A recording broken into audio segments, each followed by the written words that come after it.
Hey everyone, we're back. It's Rabbi Shmuel Pollen with the Light into the Nations show. And as always, we have a book for sale. This one's called All In for God. You can read all about it at allinforgod.com. We have a very special show for you today. We're going to do rapid fire 25 proofs that God definitely exists. There could be more than 25. I could go up to 100 or even 1,000. Proof of God's existence is everywhere. But first, we must define our terms because millions of hours have been spent arguing about God without ever giving God a definition. That's as good as arguing about whether a who's a what's it exists. You'll never get anywhere. But we will get somewhere because we are defining God as a being or beings that created the world before us from nothing. Let's start off with proof number one, the atom. It's the essence of logic to say that when there is an effect, there is a cause that was capable of causing that effect. If the effect is, let's say, a particle accelerator, we must say that it was caused by a highly intelligent person. When we talk about the particle inside the particle accelerator, the atom, and we realize no human being can create something as small, powerful, and complex as an atom, that it must have been caused by a being far more intelligent than the scientists. And that's what a lot of people are referring to as God. And since everything is made of atoms, proof of God is the very fabric of existence. Proof number two, the synchronicity of nature. The mineral world, the vegetative world, and the animal world all work together seamlessly. One eats the other breathes the other's exhaust. They change color based on the season or the environment. We can watch thousands of hours of nature shows and still not grasp even a sliver of the majesty of nature. If creation is fueled by random events, there would be no such harmony. Therefore, these events are happening, by contrast, on purpose by the creator of nature, which is what a lot of people are calling God. Proof number three, tradition from Adam, our family tree. What is history? Is not a huge part of history the testimony of men handed down from one generation to the next, like Josephus? What is genealogy? Is it not the science of being able to trace back our lineage to the Bible and therefore ultimately to the first man? And aren't the stories surrounding these human beings also part of genealogy?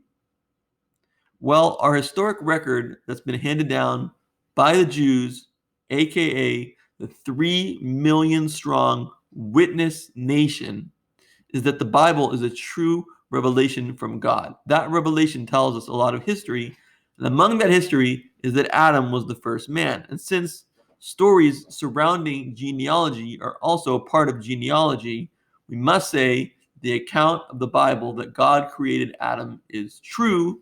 This is a part of all of our family trees. If you trace back your lineage, if you're able to trace it back far enough, you will wind up tracing it back to the Bible, which will trace it back to Adam, which will trace it back to God.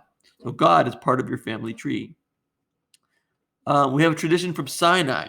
Number four, the more consistent eyewitnesses you have to an event, the more likely it is that it happened. If that's the case, the most well-proven event in history is the revelation of God at the giving of the Bible on the 6th of the Hebrew month of Sivan on the year 1313 from creation in front of 2.5 million Jews. Even today, you can ask any Jew's grandfather or great-grandfather whether he believed in the revelation at Sinai, and they will tell you that they do. And that's probably because it actually happened. Your DNA. Your DNA could stretch from the earth to the sun and back 600 times. And we're all 99.9% alike. And the human genome contains 3 billion base pairs of DNA. Did DNA, with all the above qualities, just evolve on its own? The suggestion is ludicrous. It is far more plausible that DNA came about by way of a being that's more intelligent and more precise than any human being alive today or ever. And some might call that God. Number 6, the planets revolving, the prime mover. The planets are moving. We can all see that. Anything moving has a mover. So what was the mover? The Big Bang? Well, what was the mover for the Big Bang? The atheist is forced to say, against logic, that there isn't a need for a prime mover of the material of the Big Bang. The believer rightly says there is a prime mover, which itself did not need to be moved. That's really the only logical way to explain this situation we have in front of us, a situation in which trillions of galaxies down to Earth itself are all in motion. Incidentally, this is the way that Aristotle, one of the greatest minds in history, believed. Number 7, who started the Big Bang? If all of creation was in that ball, who made that ball go boom? There must be something that preceded the universe and had the power to put all the trillion galaxies into motion. Number 8, colors. We're told that God made a rainbow after the Great Flood. What are the odds that rain droplets can create the exact spectrum of colors? Did that just evolve from some random events? We're talking about inanimate stuff here. We can't say it evolved. Or is it more likely that the colors were created by an artistic creator who knows the beauty of color? Were those colors inside the material of the Big Bang, I ask you? It's ludicrous to say so. Number 9, the existence of the Jew. The Byzantine Empire is gone. The Babylonian Empire is gone. The Roman Empire is gone. The Greek Empire is gone. Civilizations don't last throughout history. And all of these civilizations were more numerous and more powerful than the Jewish nation. In fact, the Jewish nation has been attacked and targeted for annihilation in almost every generation. And yet, we're still here and making a huge contribution to society, even as countries like Iran seek our destruction once again. If the existence of the Jew after the Holocaust doesn't prove that there's a God who has a chosen people, nothing will. Number 10, the creation of a baby. How does a sperm and an egg become a conscious baby who then becomes a full-fledged man or woman? There's too many questions to ask. First of all, doesn't it violate the law of conservation of mass that a human being goes from being 0 pounds to being 8 pounds to being 150 pounds? Where does all this new mass come from? Where does the consciousness come from? Was that in the Big Bang as well? Or was the consciousness, as well as the growth of the baby, given to the being because it has a consciousness of its own and has the ability to create new matter? Number 11, the universe is larger than the Big Bang material. It doesn't make sense. In a similar problem, we're told that the raw materials of the Big Bang was very small. It was in a very small ball.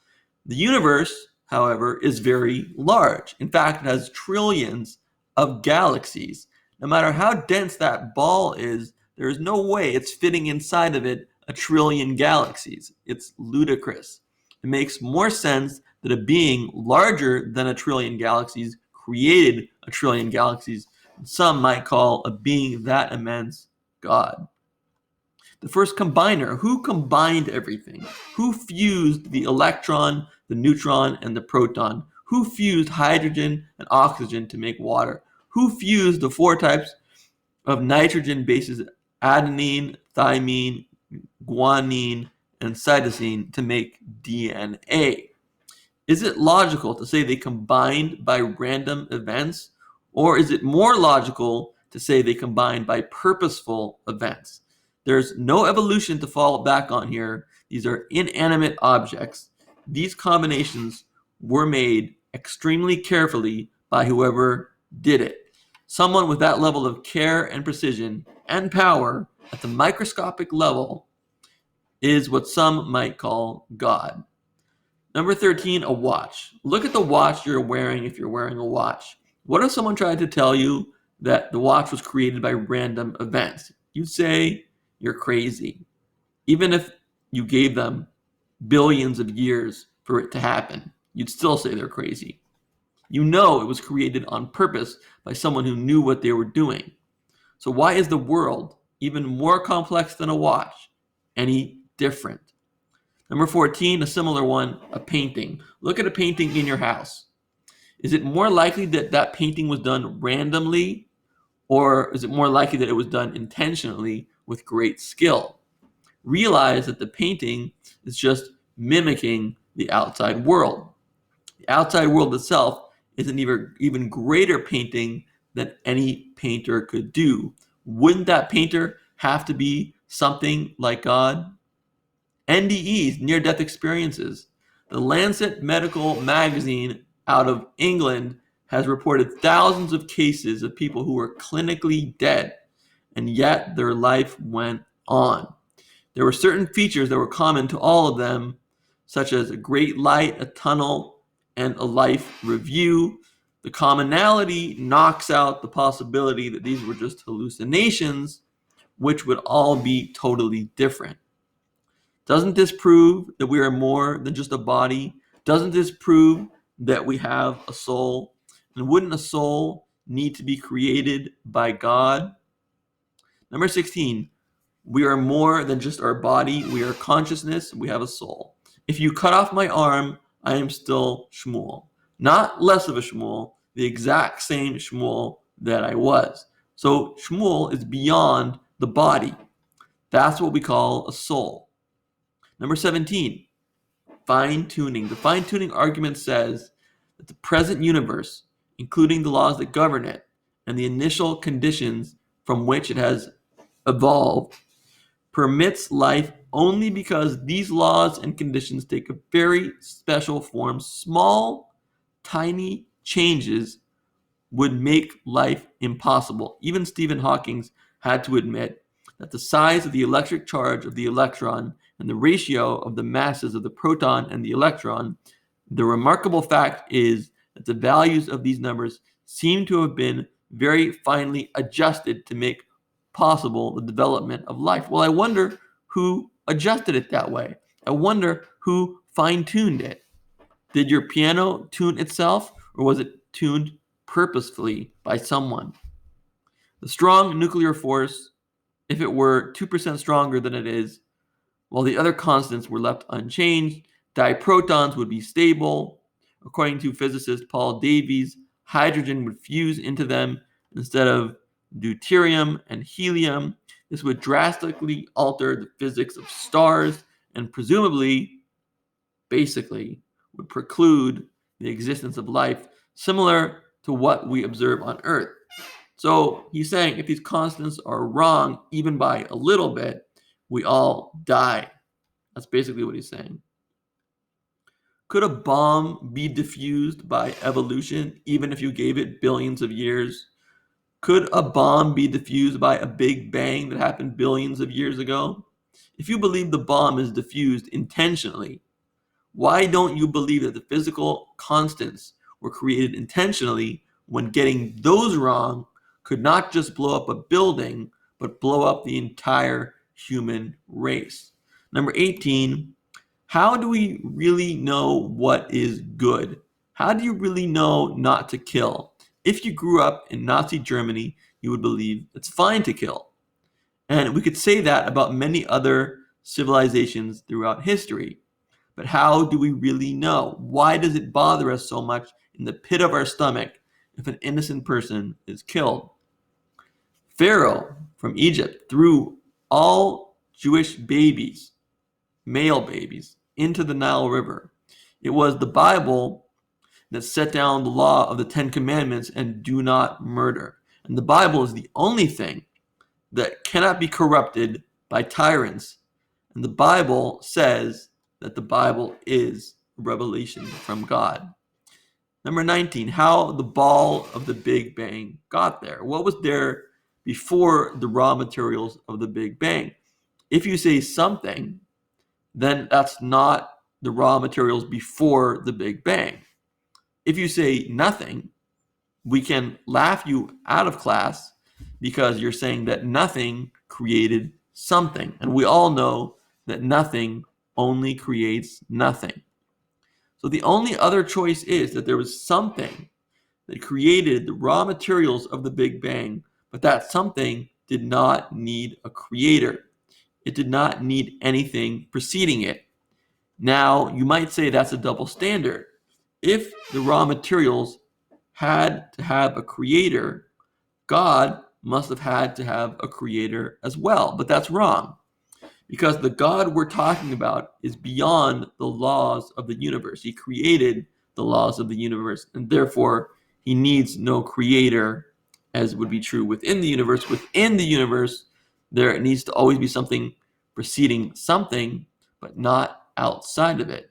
Number 20, our bodies are well-built machines. Our bodies are more well-built than the smartest computer in 2020, and they last a lot longer.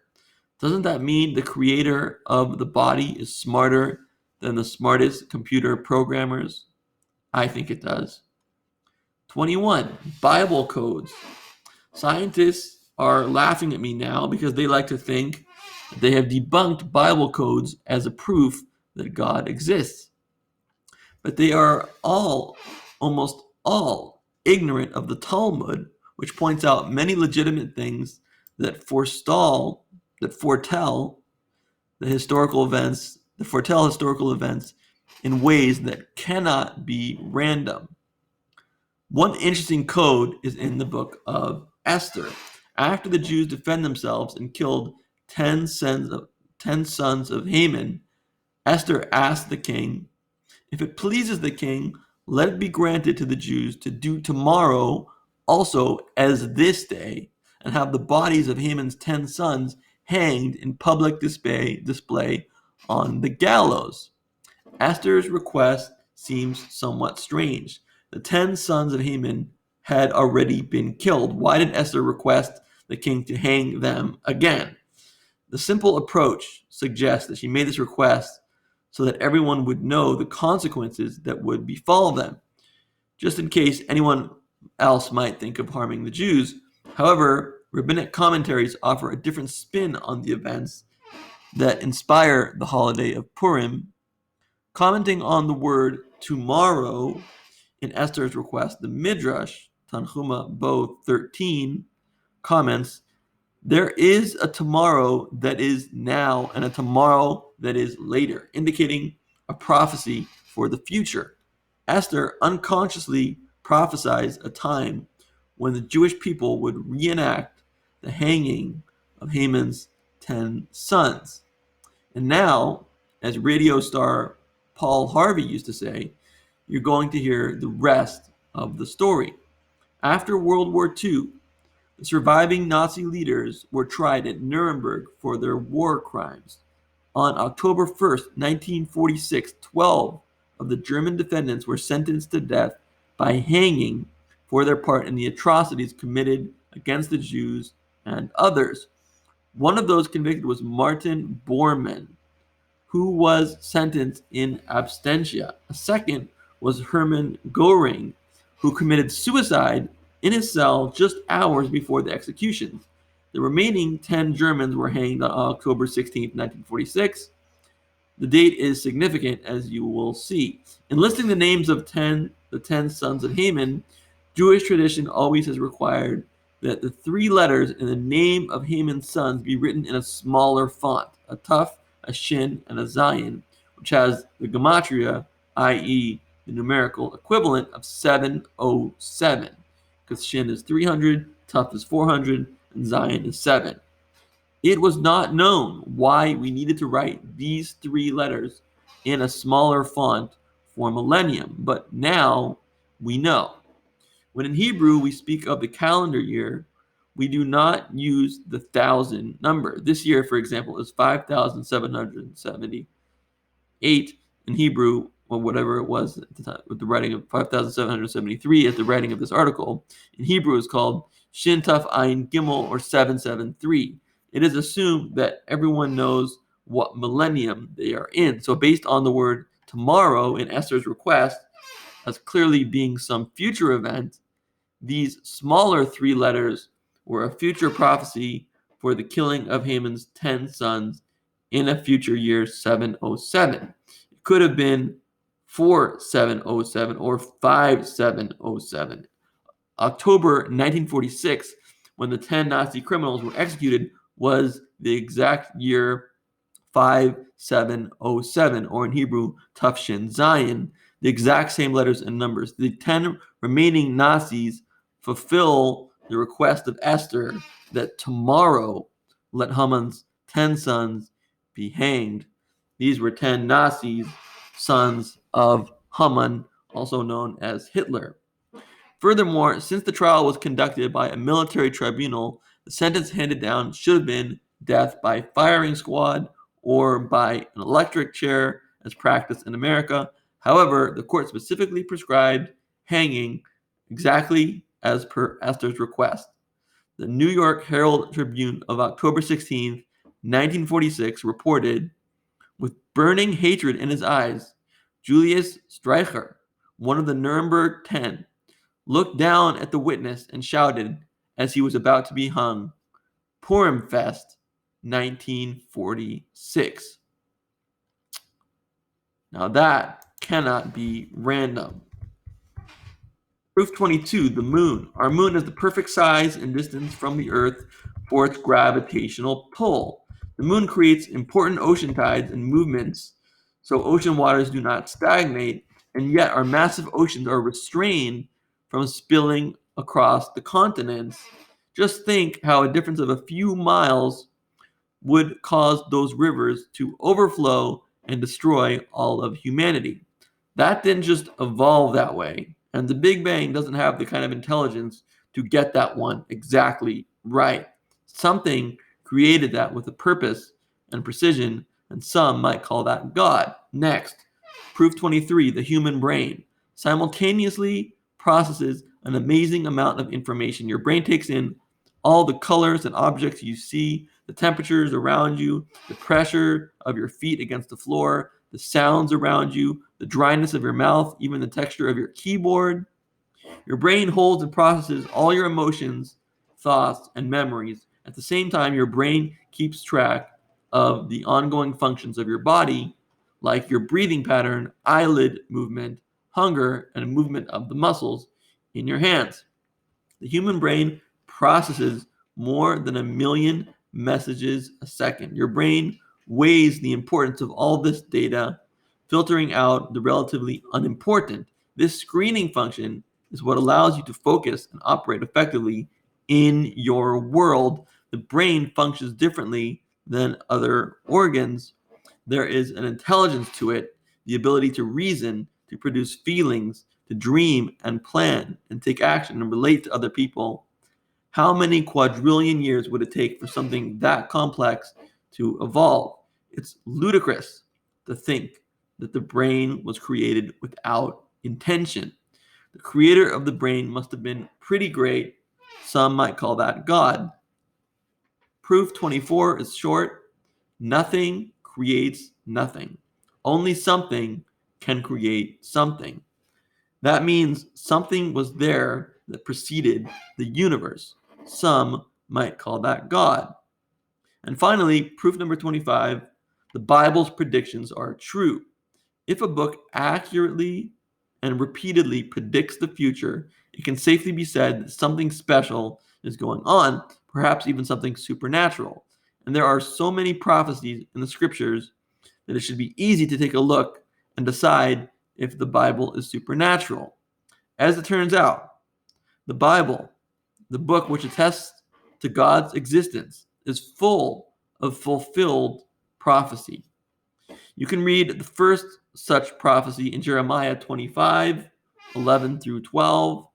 This prophecy was written sometime from 626 to about 586 BC, and it was not fulfilled until about 609. to 539, approximately 50 years later, depending on your calculation.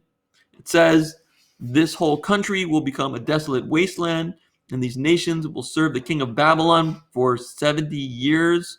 But when the 70 years are fulfilled, I will punish the king of Babylon and his nation, the land of the Babylonians, for their guilt, declares the Lord, and I will make it desolate forever.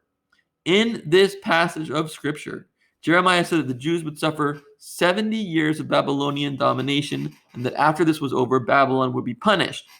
Both parts of this prophecy were fulfilled. In 609 BC, Babylon captured the last Assyrian king and took over the holdings of the Assyrian Empire, which included the land of Israel. Babylon then began to flex its muscles by taking many Jews as captives to Babylon and by destroying Jerusalem and the temple.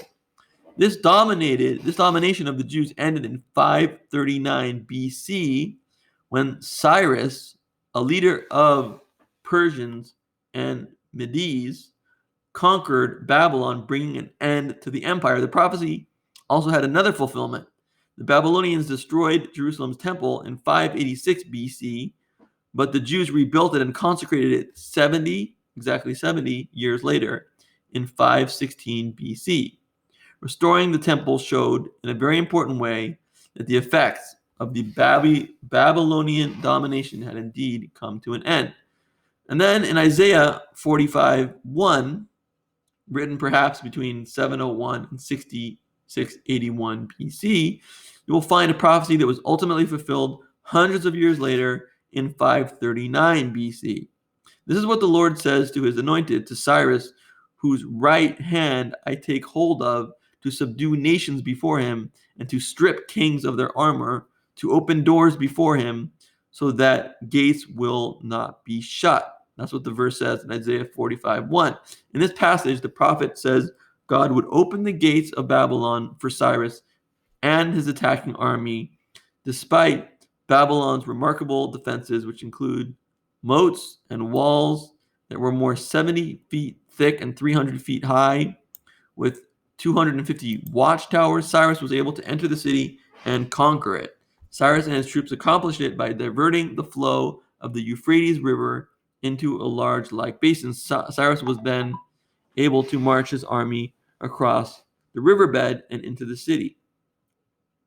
Then Babylon's kingdom will be permanently overthrown. In Isaiah 13:19, there exists yet another prophecy that was not fulfilled until 539 BC. It says, Babylon, the jewel of kingdoms, the glory of the Babylon's pride, will be overthrown by God like Sodom and Gomorrah. Here, Isaiah tells us that Babylon would be overthrown permanently. History confirms the fact that following Cyrus's destruction of Babylon in 539 BC, it never again rose to power as an empire. You've got to remember, however, that before the time of Cyrus, Babylon had been defeated by the Assyrian Empire as well, but Babylon was able to recover and later conquer the Assyrian Empire. In light of this reality, I'm sure many people doubted Isaiah when he proclaimed this prophecy. In spite of this, and just as Isaiah predicted, the Babylonian Empire was defeated and never recovered from Cyrus's conquest. And there are many, many other biblical prophecies fulfilled. Just Google it and you can find it yourself. These are the 25 proofs. There could have been more. I hope this bolstered your faith in God, and I hope it wipes out any remnants of atheism that there may be on the internet. I hope this stops it once and for all. And I wish you all to be healthy and safe during this COVID-19 crisis. And I wish you all the best, and God bless.